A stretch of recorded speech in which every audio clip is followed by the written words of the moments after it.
Okay, so we'll start. Hi, guys. Um, yeah, so we'll be covering personality disorders today. I'll just share my screen. Oh, yes. Arya, can you start recording? Okay, I'll just wait. I'll just wait till yeah, we start recording.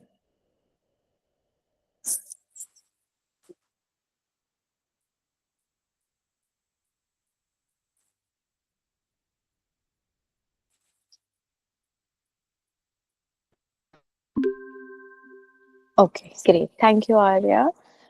I will share my screen. Is now. Okay, there's some technical stuff happening.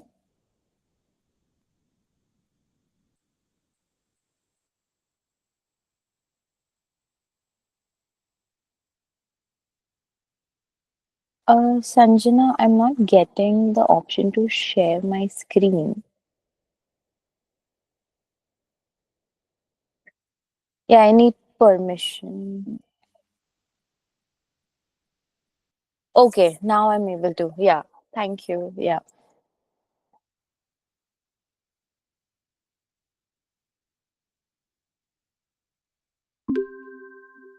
yeah. I think my screen is visible to everyone. Okay. All right, guys. So today we'll be studying personality disorders. I would like to give like a small disclaimer. There's a lot that I would like to teach or talk about when it comes to personality disorders, but we have like, we are on a time crunch. We have just 1 hour and 10 disorders to cover. So I won't be able to dive very deep into it, but in the advanced series we should be able to get into it properly. Okay. In so like, can you guys like quickly tell me if you would, if I ask you, can you tell me about your personality? Like, how would you describe your personality, like in a few words, or however you would like to describe it? I will open the chat. Neurotic, yes, same. Anything else? Others?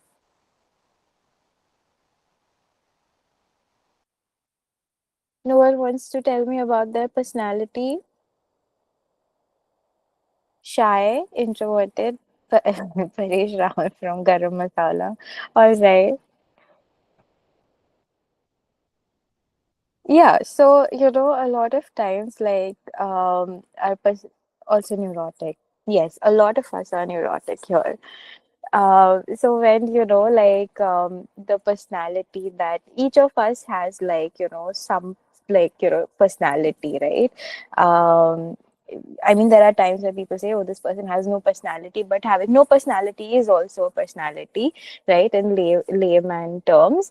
But when certain traits of a personality become, like neurotic, for example, when they start affecting you and people around you, that then becomes a disorder.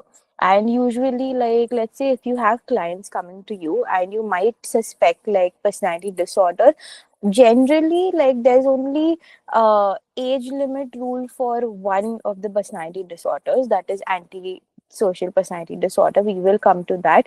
But like, I've seen it with my therapy clients, and I think it's a good practice that you should wait till folks are at least above 18, or like let them complete their teenage years, and maybe at the age of 20, 21, I think, like in my personal professional opinion, that would be a good time to confirm a personality disorder. Because a lot of times, especially with certain personality disorders such as like BPD, for example, right? um, like, a lot of it could just be like teenage behavior, because there's so many changes that are happening within your body, right? So that could affect your body, your social identity, your relationships, like all forms, right? So it could just be like the teenage years. So that I feel it's a good practice to just wait till, like maybe let them complete their adolescence and then, go for a personality diagnosis. So I think like when you start practicing, and if you have teenagers coming to you, even like 18 or 19, just observe their, like if they are continuing therapy with you for 1 or 2 years, so it will be better to give, like do like a proper diagnosis. So that also, one important thing that you guys should know is that we have a lot of literature on personality disorders, and there are a lot of different models that categorize different sorts of personality disorders. Here, we will be looking at the DSM model, but for your own personal like reading, you should look at. I'm so sorry, just give me 1 second.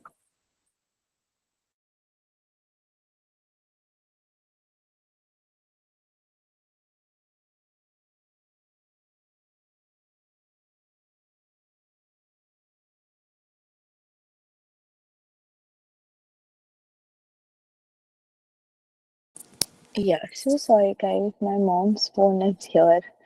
Yeah. So you, for your own personal, like, like information and for your knowledge, you should look out, like read up about the other models or other categorizations that exist. And yeah, and there's also a lot of more research that has been done recently in the recent years about like a lot of like the disorders that are according to the DSM model, but it hasn't been updated yet. So hopefully when we get the new DSM finally, it's been like long overdue. Maybe I'm hoping they should include the recent research. So there's a lot of gap in what people have been experiencing, and like the ways to diagnose them, like it becomes a difficulty with that in the real world. So we will be looking at like the DSM model. As you guys might know, the DSM, like they have divided the personality disorders in clusters: cluster A, cluster B, cluster C. So this 3 into 4 into 3 is just for you to remember that in cluster A there are 3 disorders, in cluster B there are 4, and again in cluster C there are 3 disorders. Why I've written house is because a lot of times what happens is, people might, like, let's say someone has BPD, they could also show signs, certain signs of like histrionic, right? They might not have histrionic as well, but thoda sa, little bit of signs you can see of histrionic. Now, why could that be? Like, one way to understand is that, each cluster, you can look at each cluster as a house. Like, cluster A is one house, right? And in a house, like, usually we live with our families, and, you might have very distinct personalities from your other family members, but there will still be, certain qualities which are very similar to your mother, your father. You might not like it also, those qualities, but they are there, and you can't, a lot of times you can't do about anything about it, right? So the way we share certain qualities with our family, and we live together in a house, you grow up together in certain behaviors and qualities. Similarly, when you do, come across people or your patients or clients, who might have one very like, you can see very strongly that they have this disorder. Let's say, they have like paranoid, right? But then you'll also see that maybe like if in cluster A they might have the paranoid kind, but you'll also see that okay, there are some signs of like schizoid as well. So what does this mean? Do they have both of them? It depends. If if they fall, like if all the criteria are met, then sure. But sometimes you might feel that is happening. So that is the reason, because it is the influence, and that is why there's a reason why these certain personalities have been clubbed together. So you can have that understanding when you are dealing with people in real life. All these things are not really mentioned in the DSM, but this is based on research and based on case studies and understandings of years of like dealing, like therapists and other mental health professionals dealing with certain cases. So we'll start with cluster A personality disorders. This is just for, for you to quickly understand, right? Like a lot of times, like, okay, tell me the cluster A personality disorder, tell me cluster B. So like just to give them like a theme, I have not come up with these. So just to give them like a theme, people might perceive them, or they might be presenting themselves or the way other people perceive them in the world in cluster A can be, categorized or themed as weird or odd or eccentric. So we'll start with the first one. These are from the DSM, so I'm not going to like read them out. They're just here for your reference. So the first one is paranoid personality disorder, which is like, as you can see, accusatory. So these folks are, like paranoid about, like usually happens with, their social relationships, where they will not be able to trust others. They are not able to trust others at all. They're very suspicious about others. They might feel ki, people usually have like, ulterior motive. Like not everyone can have ulterior motive with you, right? Even, and this also includes like, their close family members, friends that they might have known for decades.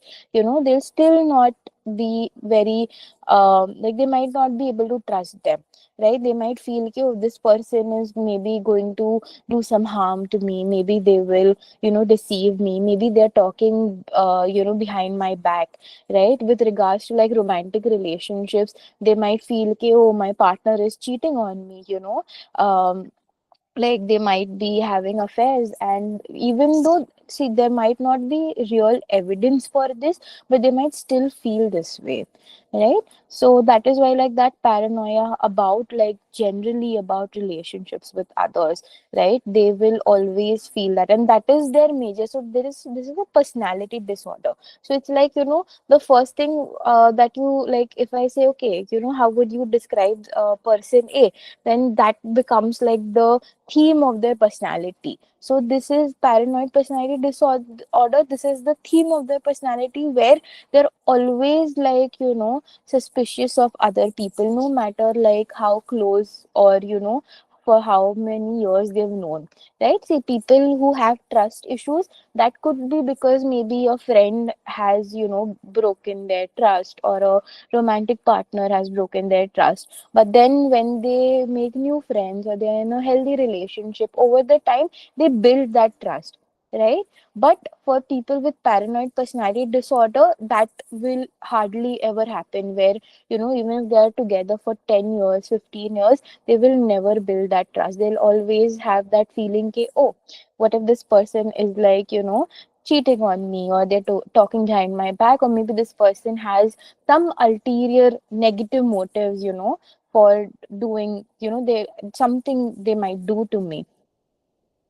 So that is your paranoid personality disorder. And one very important thing is that there is no evidence for their mistrust, right? And which could lead, then because it is there's so much mistrust, and you can see these folks might end up being very jealous with their friends or with their partners, because they might be thinking, okay, oh, why is this person talking to them? Like, are they, so they might not like it where if their partners or friends are talking to other people.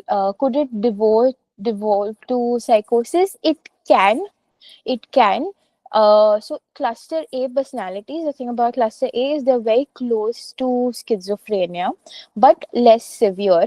So as you can see, paranoia is like one form, like like delusions, right? So it's just that all three of these clusters, it can lead to, but that will be comorbidity.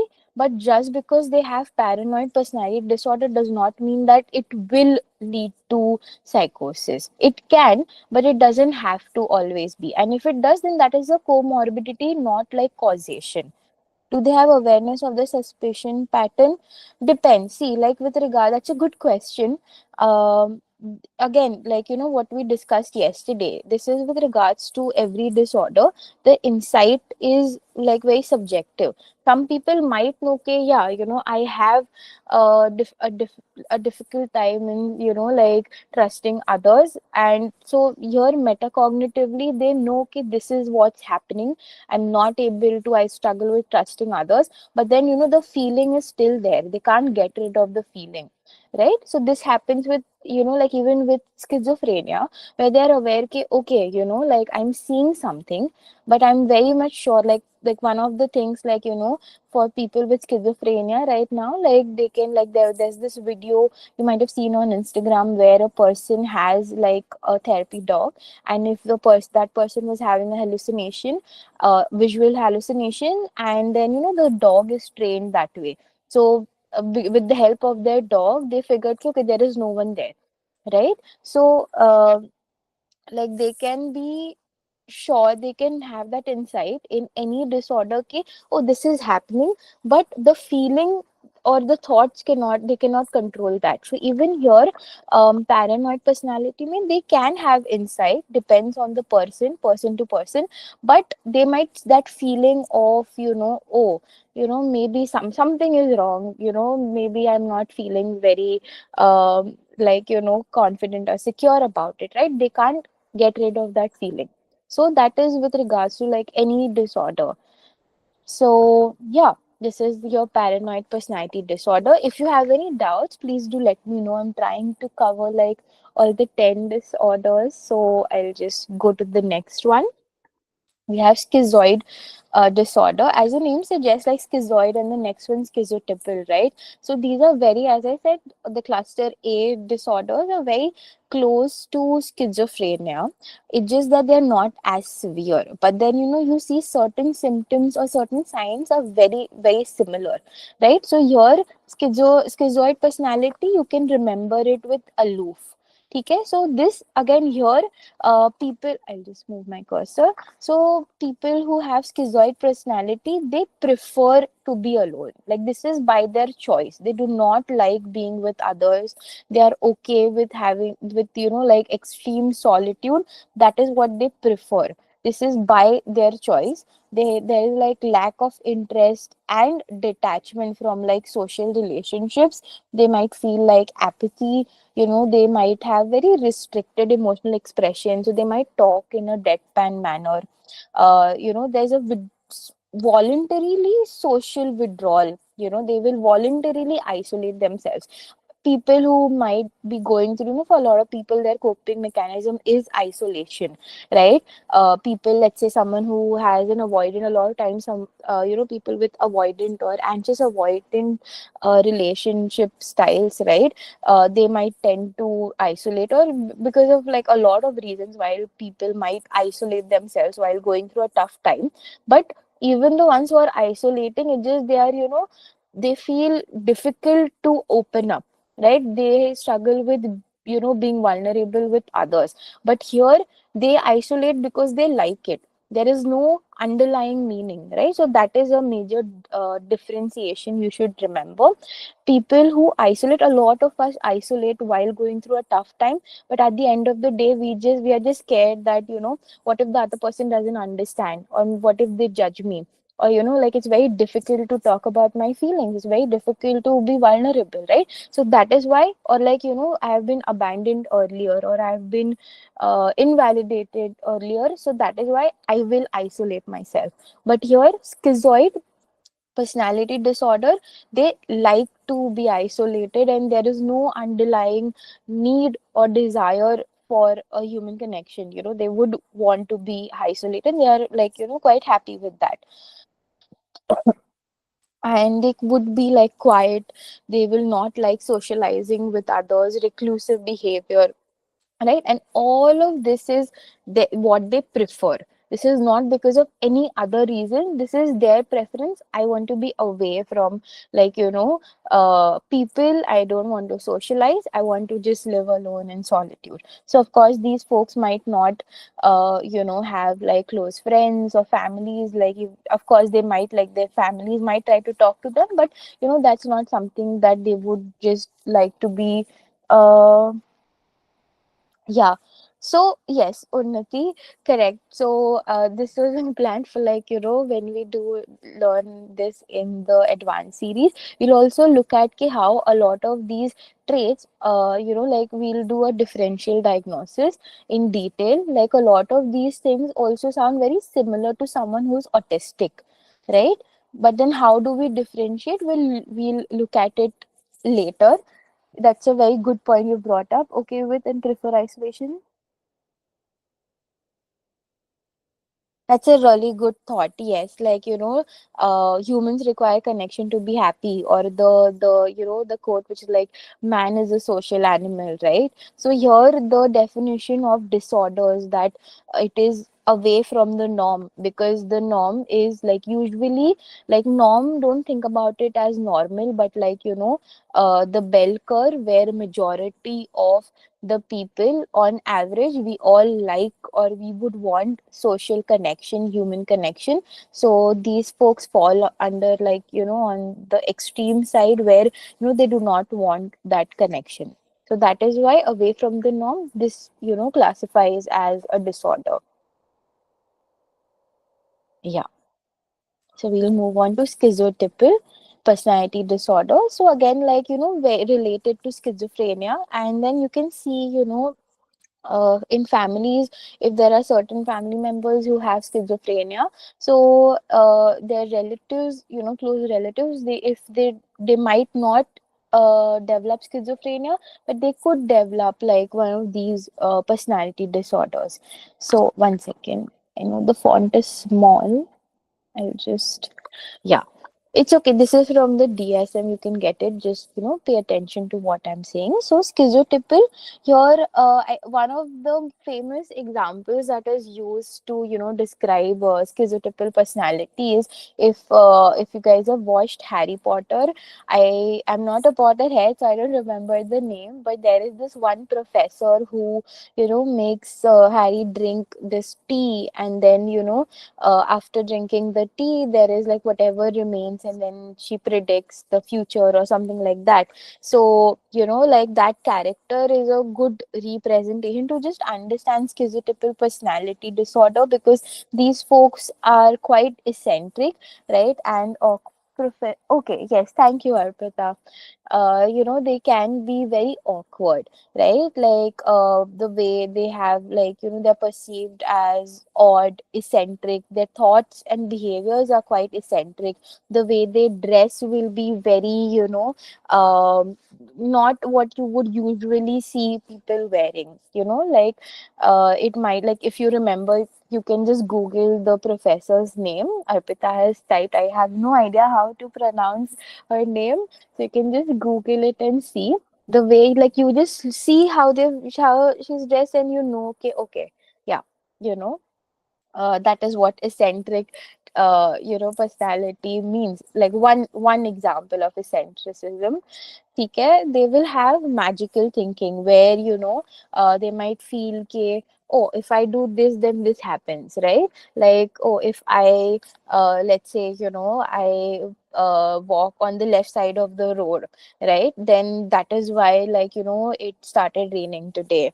Or whenever I walk on the left side of the road, then something bad happens. Or they'll be they'll make associations and connections which actually have no base, right? Like, it will be like random things, but they might associate it with it, and they'll make connections. So this is again very similar to what people who are having a psychosis episode might experience. They make connection, magical thinking is there. Maybe they'll find patterns in certain numbers. They might find patterns in a lot of things. This is a very big discussion, very important one, with regards to schizophrenia or schizotypal, or just this magical thinking, because what has been happening in the recent times, I don't know how many of you are aware, but you'll see a lot of these white American, especially American, there can be like European as well, but I've seen a lot of American white TikTokers or like Instagram influencers. They have been like, it's a lot of times it's psychosis, or it could also be like schizotypal personality disorder, where a lot of magical thinking is happening, a lot of eccentric behavior and thoughts. But they will say कि, oh, I'm having a spiritual awakening, I'm having a spiritual like I'm going through a spiritual journey and spiritual awakening. And then, but they do, why it is important to, like, it's not that we are pathologizing someone's spirituality, but a lot of times, they do require care and compassion. And then when they're not believing that something is, something needs like care, like professional help and care, then they'll keep on, like suffering and having these magical ideas, and that could put them in dangerous situations as well. So that is why, it's important, like, so same thing we face in India, right? Like, if something happens, like for schizophrenia, people might think, oh, this person is possessed. Then they'll not take them to the hospital, they'll take them to some babas or, those things. So it's just that you have to be very sure, and it'll be difficult to, with personality disorder, like the treatment is quite difficult, like across clusters. Each disorder, each cluster has their own issues, and it becomes very difficult for like therapists, because even it's difficult for the people who have these disorders to come and seek help, right? In culture where superstition is common, is magical thinking different from the norm? Would that make it difficult to diagnose? Yeah, that's a really great question, Chaitali. Superstition, yes, but what you have to see for, differential diagnosis, like, oh, is this just, the superstition that they are following, or is it like the norm, right? So for disorders also, when we diagnose someone with a disorder, it has to be something away or something different from their culture, right? So what are the common, you have to look at it, ki, okay, they're following superstitions, but what are these superstitions? Are they following ki, okay, if a black cat passes me, then, something bad will happen, or the number 13, or, like, you shouldn't cut your hair, like in Hinduism there's, you shouldn't cut your hair on Saturdays and things like that, then that is culturally accepted superstitions. But what if I have a superstition that, let's say, like, oh, I have you guys watched like Modern Family? There is the character Phil, and he has this superstition where if he does not, like, there's this ritual that he follows when he's going for a bath, and then if that doesn't happen, then, he ends up, like, getting harmed in different ways, right? So of course he does not have schizotypal. I'm just giving an example of like odd or magical thinking. A lot of us can have magical thinking, right? That's why, like, in DSM we have, like, this number criteria given, okay, five or more, four or more. So magical thinking can be there, right? But are other symptoms also there or not? So that will help you, figure out, okay, oh, is it just the usual superstition? Some, see, a lot of us might have superstitions which are not followed by the majority, because let's say, like, one of my therapy clients, one he's a lawyer, and during one of this Thursdays, he had like back to back really really bad experiences. And then, then again, like later one day, he had like a really terrible experience, and then he looked at, like, what were the details of the day, Thursday again, so he developed this superstition ki, okay, Thursday is there, so something bad will happen. So all of us have those superstitions which are not like culturally, followed. That is because we associate, right? Like, there could be bad things happening on other days too, but that, that first Thursday was so intense that you keep Thursday, like the confirmation bias thing. You might not realize ki, oh, on other days, that bad thing happened on a Monday, but I don't remember that, right? So we, all of us will have those kind of superstitions, but that could be, like till a certain extent, or, that is because of association, right? Here they might, like, it is just one of the criteria, right? And you have to see ke, are other criteria also happening, so that will help you distinguish ke, oh, is it just like, they have associated and that is causing anxiety, and because of other things, or is it other symptoms also seen, and then you diagnose them with schizotypal personality disorder. I hope, yeah, Phil is a good father, not a great husband, but I like vouch for him as a great father. I hope that answers your question, Chaitali. So yes, then schizotypal also, they'll have like pattern of extreme discomfort when it comes to interacting with or like socializing with other people. They might also have very distorted cognitions or perceptions about certain things. So in general, a lot of, so you can see how there's like similarities with schizophrenia. So cluster AMA, there's a lot of similarities with schizophrenia. That's why also schizoid or schizotypal. But it is less severe. They are not experiencing delusions or hallucinations or disorganized behavior. That is what distinguishes it from schizophrenia. And then this is just like a personality disorder and not schizophrenia. Sometimes maybe comorbidities can happen, they can have both as well, that could be possible, right? But what so you have to look at like the other symptoms as well to make sure ki, okay, this is like schizophrenia or this is personality disorder. I hope that's clear. All right, let's go to, it's 6:36, yeah, let's go to cluster B. So here, cluster B, we have four disorders in cluster B, right? So these folks can be perceived as others as, being wild or dramatic or overly emotional, right? So that's your cluster B. Now, antisocial personality disorder. People, in pop psychology or just on the internet, people use the word psychopath or sociopath, or, there are these very elaborate videos on like how a psychopath or sociopath behaves. But clinically, we do not really have those terms, and, we use the word antisocial personality disorder.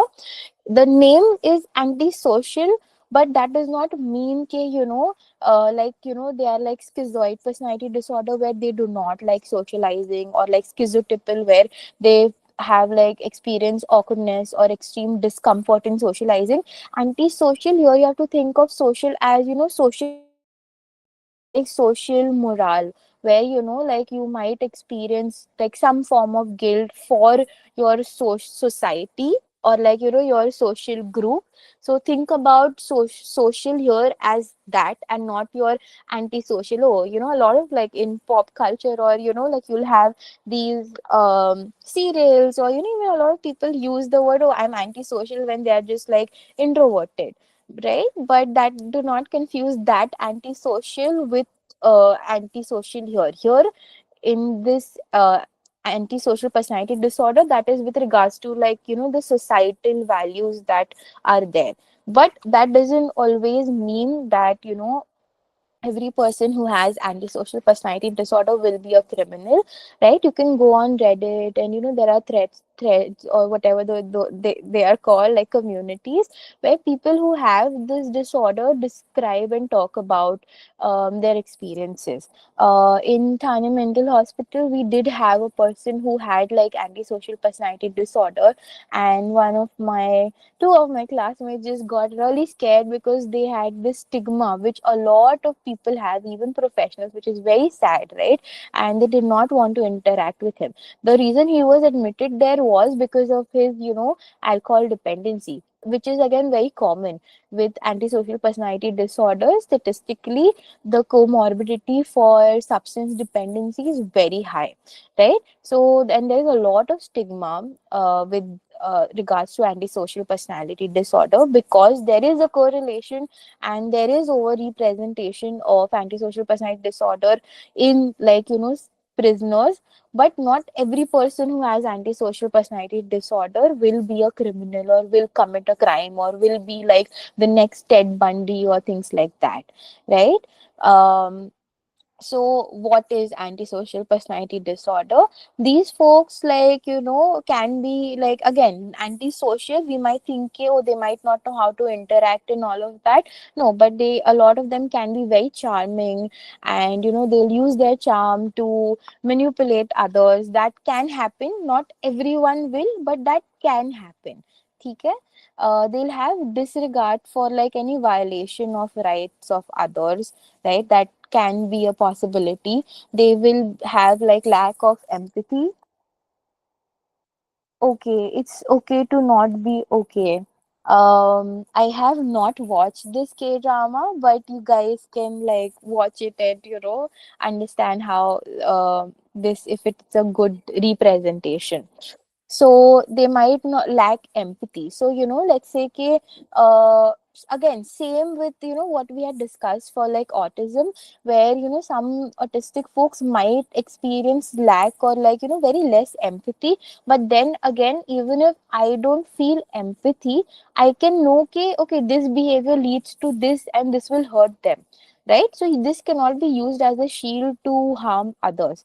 It's just that they might not feel empathy. I think also there was, if you guys watch like House MD, there was, they were doing some brain imaging and they saw, okay, this person, there is no like neural movements happening. And then that's how they realized. So, like you cannot feel empathy that way. But that person was not a criminal, you know. So it's just that they might not feel empathy. That doesn't mean they'll go out and like, murder people or do something like that.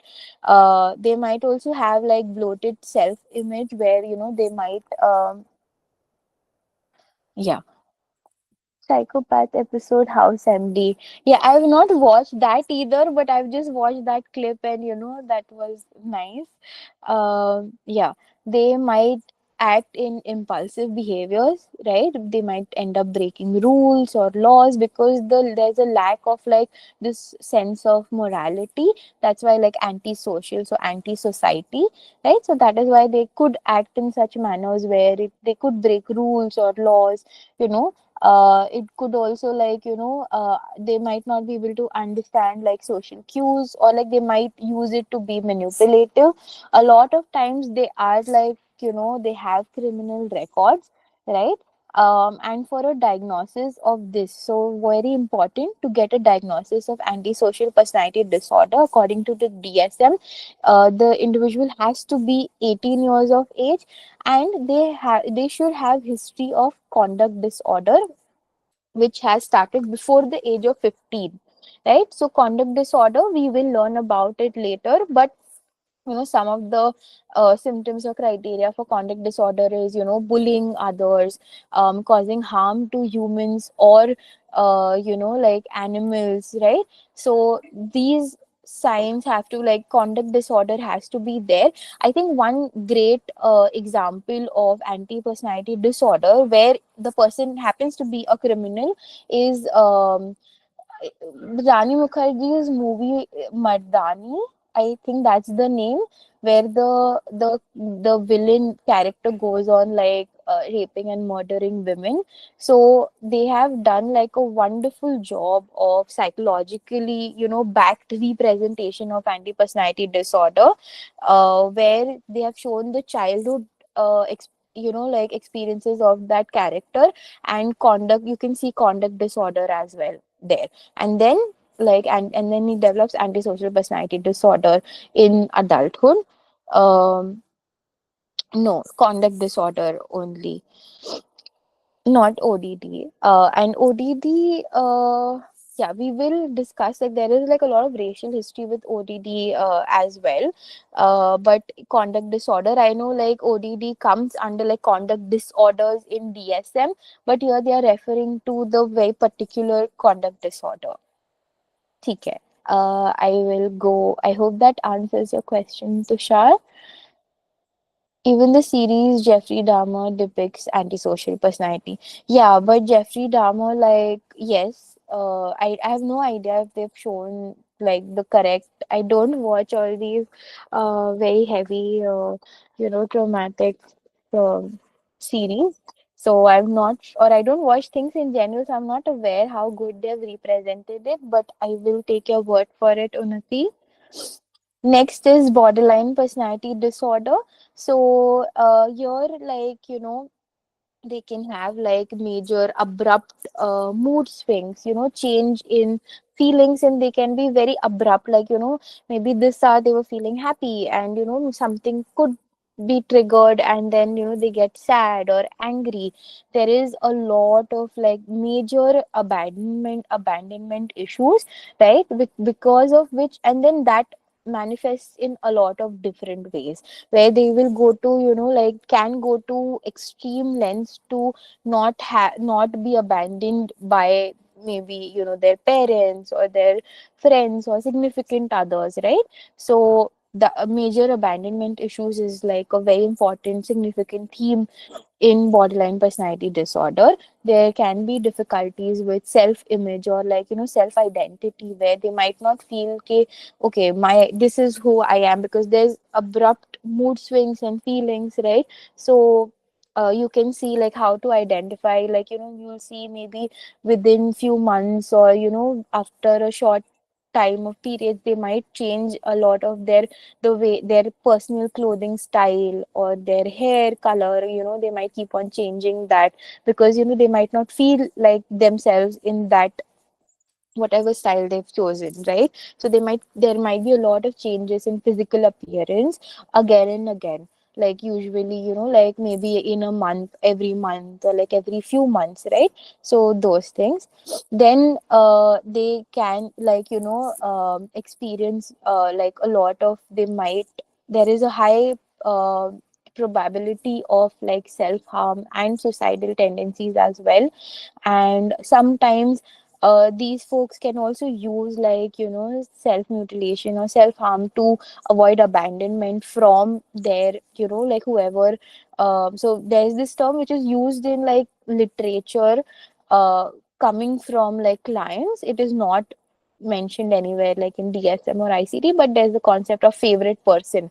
So this person becomes like like the center of their universe, and the abandonment issues will be very high, like very sensitive with them, right? So for if they feel, right? So again, here is, if you read, avoid real or imagined abandonment. So even if their partner might not be leaving them, let's say they are the favorite person, but they fear or they feel that something is going to happen, that could lead to extreme like extremities, where they might hurt themselves, and they'll be like, oh, if please don't leave me, or like if you leave me, then this is what I'll do, or things like, or they might end up hurting themselves, and the partner will not leave, or like their favorite person will not leave, right? But not everyone with BPD will do that. So again, with BPD also, there are like, if you read the literature in the recent times, there are types of BPD as well. So again, that will also so for some people might not get diagnosis because of that. And then there's this other discourse which we had discussed that day, where people deny, like some people do not agree with BPD because of a lot of like misogynist, or there's a over representation of like women getting diagnosed with BPD, when it could just be like autism. So a lot of times it's like CPTSD or PTSD plus autism instead of BPD, because so that is a whole another discussion. But yes, like you can think about like how there's overlapping with regards to like autistic traits and like BPD. Then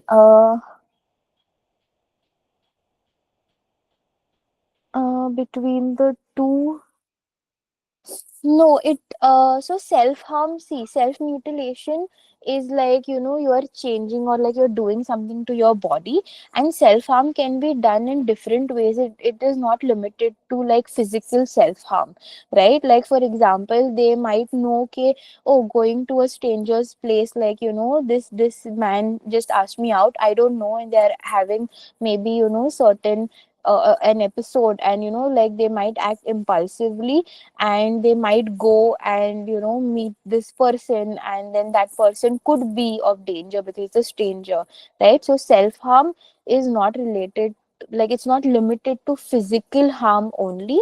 Self harm can be done in a lot of ways. Let's say like some person has like health issues, and they're not supposed to eat certain things, but they'll now deliberately keep on eating a lot, ऐसे भी नहीं एक दो, right? Like let's say someone who has issues with, like, sugar levels, and they know कि I'm not supposed to be eating certain things, but then they might have some like self harm tendencies of whatever, which will they'll eat like not just one or two, but they'll keep on eating and eating, and they might not even feel good about it, right? So self harm, and that's why they mention like self harm and self mutilation can be different.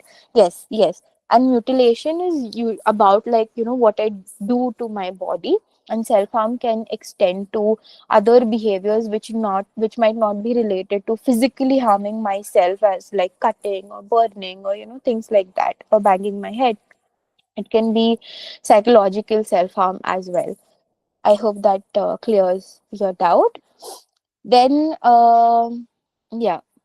So also one important thing, like, unfortunately a lot of people who do have BPD also have a history of like childhood sexual abuse, right? So that is one correlation that is happening. It, so and can this yeah, yeah, it they can. Sadly, some people do use self-harm to avoid being abandoned by their, significant others or friends, or, family members. So they can use that way. Not every person will do it, but yeah, a lot of people do end up doing that.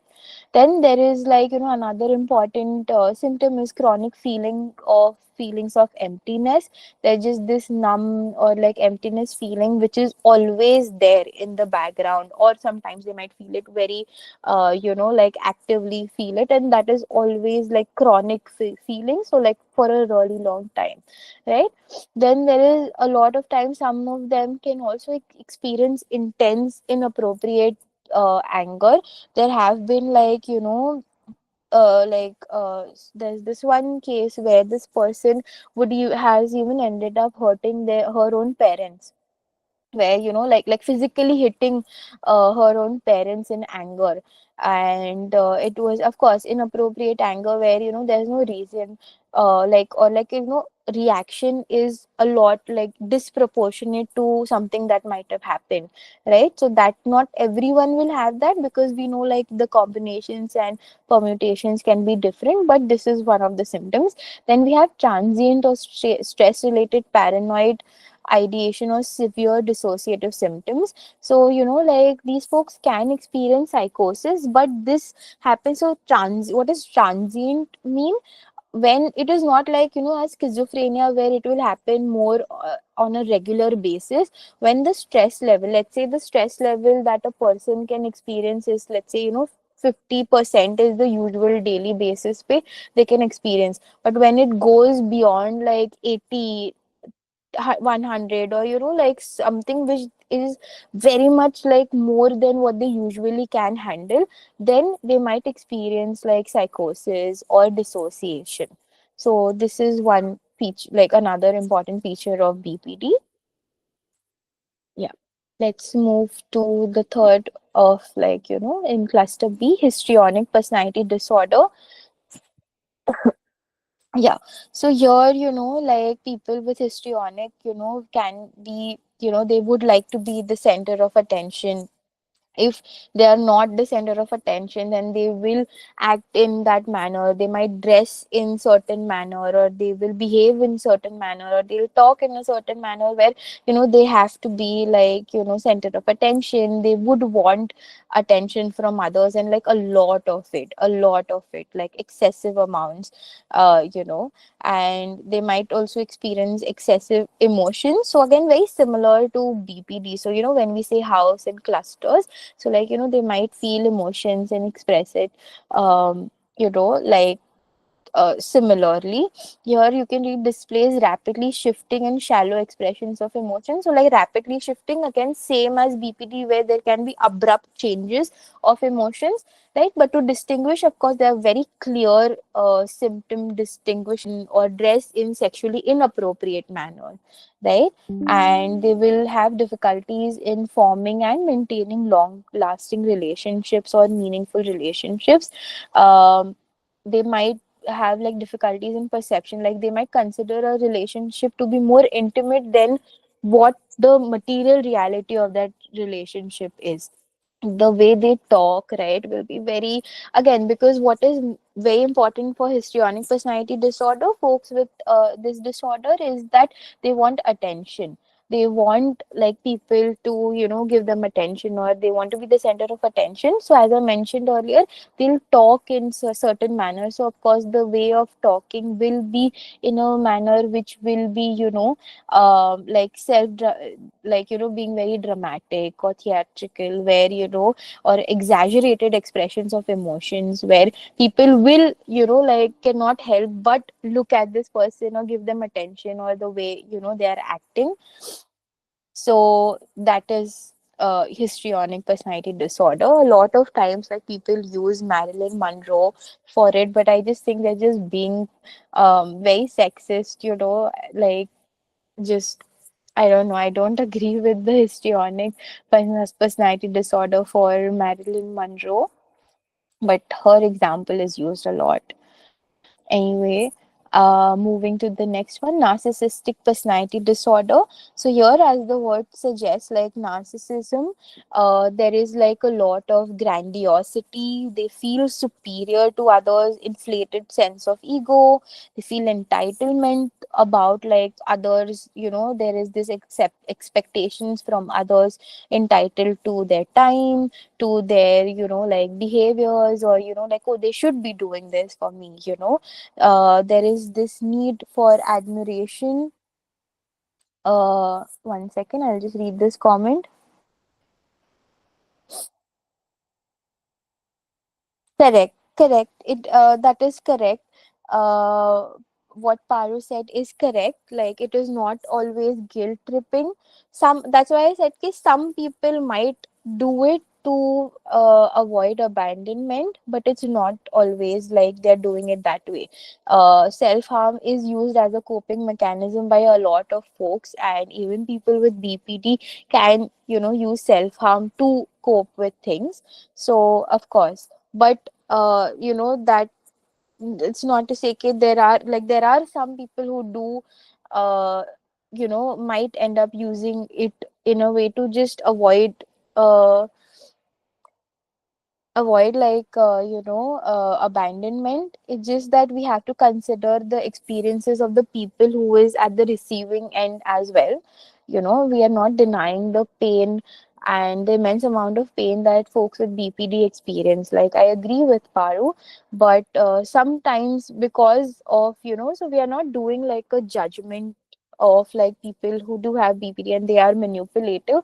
It's just that, they might not want to be abandoned by this person who's very significant to them, and sometimes like it does cause a lot of trauma to the other person. Because I have clients who I have one client who has like BPD, and I have another client who's one of the exes that he had BPD, right? So there are both both experiences which are equally valid. The important thing here is, to not be judgmental and not treat anyone differently just because, like, that's the whole, like, the justice point of view as well. Like, even if someone has done something wrong, we treat them with care, right? Transformative justice ka concept, where we try to treat them with care, and just because, they've done something wrong, we don't just like isolate them, or like, boycott them, things like that.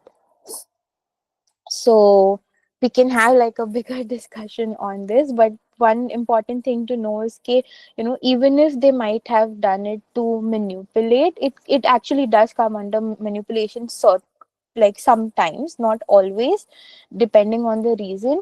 The thing is that this person needs care and compassion, so no one should be, like no one deserves to not be taken care of, or like, like not deserving of compassion.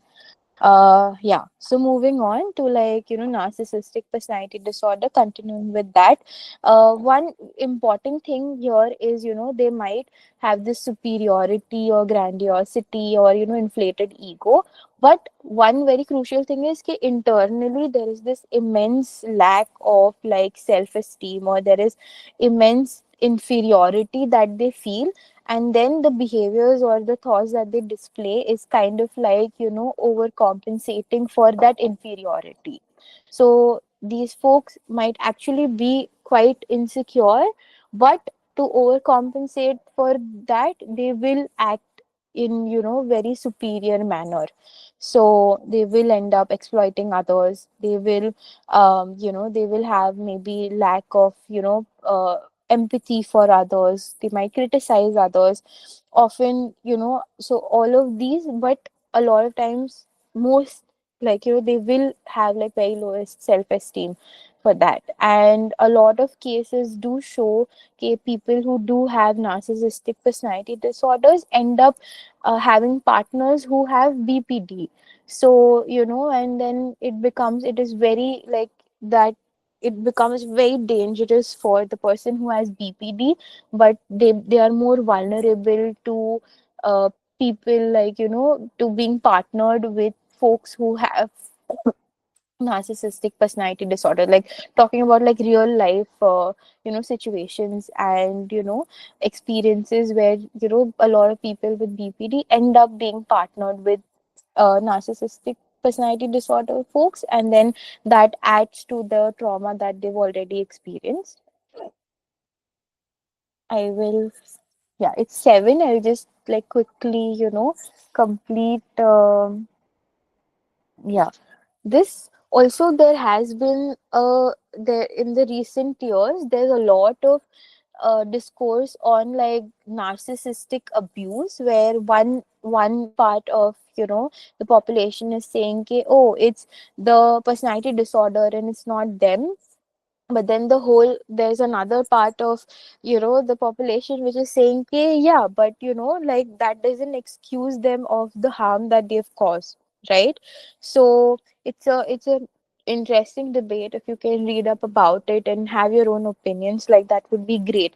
That, like, does just because they have a disorder, do like, does that strip them of the accountability of their actions which cause real damage and harm?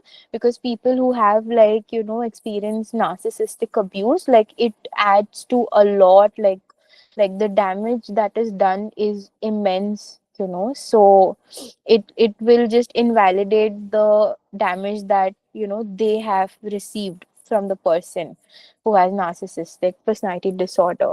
So yeah. Okay, I'm just going to read the thing which is happening. One person's pain experience doesn't give them the permission to hurt. So even if it's intentional and the awareness, it's literally a symptom of the disorder. It's not an excuse. You could use is explainable doesn't mean okay. Intent doesn't negate impact, basically. Yeah, so that is why, okay, guys, so see, that's the thing that I just discussed, even with regards to like narcissistic personality disorder, that, just because it's a disorder, like, there has to be accountability for how my actions affect other people, right? We can't just get away with, like, see, like, it might be difficult, and it is difficult for the person itself with BPD. But then after a point, like, there has to come a point where the person should account for how my actions are affecting other people, right? So that is why, like, seeking professional help is important, especially for yourself and also for people around you, because there is real damage that, like, we all hurt each other, right? And then when there are certain experiences or, like, conditions that we are living with, that will also end up hurting not just ourselves but others, right? So we can't be like, okay, it's a disorder, so, it's just that the thing about accountability and the thing about, okay, am I realizing what my actions, how my actions are impacting? So what the person can with BPT do is, finally go for therapy and try to, regulate their emotions, so that, they don't end up harming others, or they try their best to not harm other people. So I hope that helps with the discussion that is happening in the comments. I don't think I'll be able to cover cluster C today, but we will cover it in the advanced series. That's why mental health. What if mental? Hold on to. That is true. That is true. A lot of people, a lot of mental health professionals do have the stigma, and the way people with personality disorders are treated is quite harsh, and that does add to the trauma. I agree. And one thing is like, that's why like having understanding disorders from a phenomenological approach is important. So we are not saying, I hope this is not directed at me. I can explain it, Paru. Let me know. So yeah, like that's what I just said. Ki, the person has to go for therapy and make sure that they are not causing harm to others and themselves, right? So yeah, all right. Okay, cool. Uh, yeah. I think I should end my session here. I will, we will discuss this later. But yeah, do read up on the discourses and the recent literature that, has been happening with regards to personality disorder, because it's not been updated in the DSM-TR. So we can only hope that, the next edition can have some additions, but I doubt they will do a good job. But on your own, you should read up on these things. All right, thank you for that, for reassuring, Paru. But yeah, do read up more on your own as well. All right, bye guys. I will. Oh, there are a lot of hearts. Okay, thank you for that. I will see you soon whenever. Yeah, Shannon is here. All right, bye.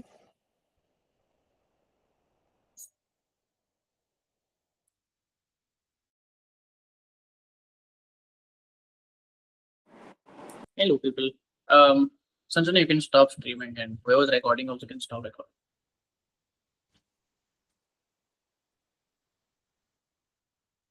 Hello, how are you guys?